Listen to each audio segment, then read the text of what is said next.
The latest dietary guidelines, the 2015 guidelines won't be out probably until January 2016, have a chapter on food components to reduce, but when they say things like reduce intake of solid fats, major sources of saturated and trans fatty acids, what does that mean in terms of which foods to reduce?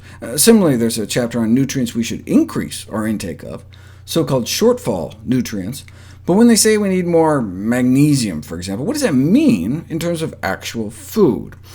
Let's look at 20 different types of foods to see, based on the federal guideline criteria, which foods are the healthiest and which foods are the least healthy.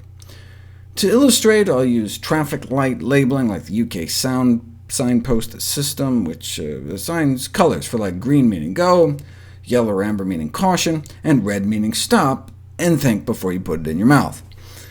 Added sugars is easy. Anyone could have guessed sweets and soda, but there's often surprising levels even in savory snack foods, like Ritz crackers, which I'm using as my snack example. The top 5 offenders are basically soda, donuts, Kool-Aid, ice cream, and candy. Next is caloric density, calories per serving, where oils join dessert and processed snack foods as the worst, though one cannot consider eggs, fish, nuts and seeds, poultry, other meat, or soda to be low-calorie foods.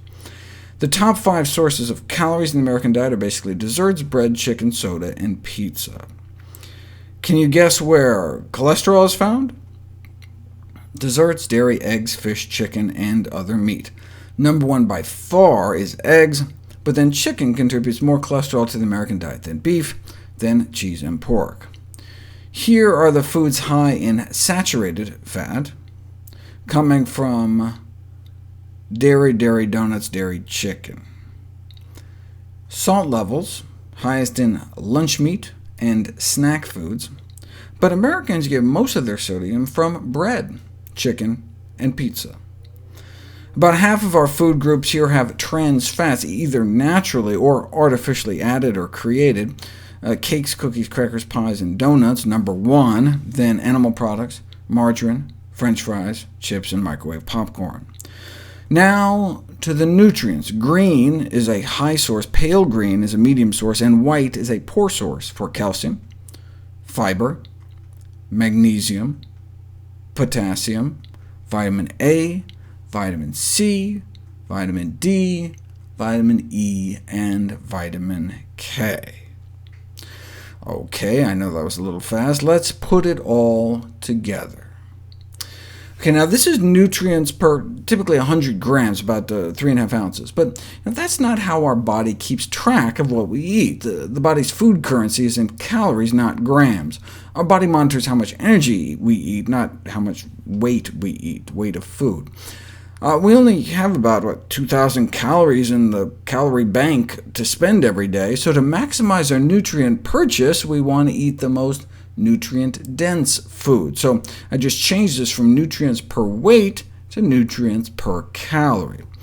The foods are just listed here in alphabetical order to look for trends, so we can kind of rank them based on these scores from best to worst.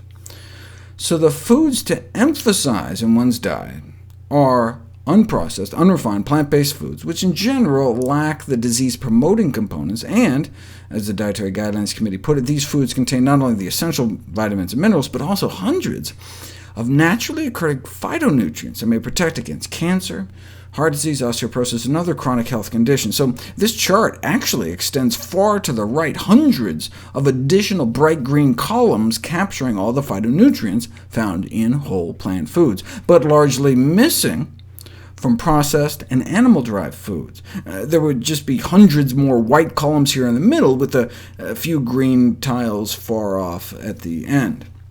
And the lack of disease-preventing compounds may be compounded by the presence of disease-promoting compounds. So that's why people eating more plant-based tend to end up eating a more nutrient-dense dietary pattern, closer to the current federal dietary guidelines. And the more plant-based we get, apparently, the better.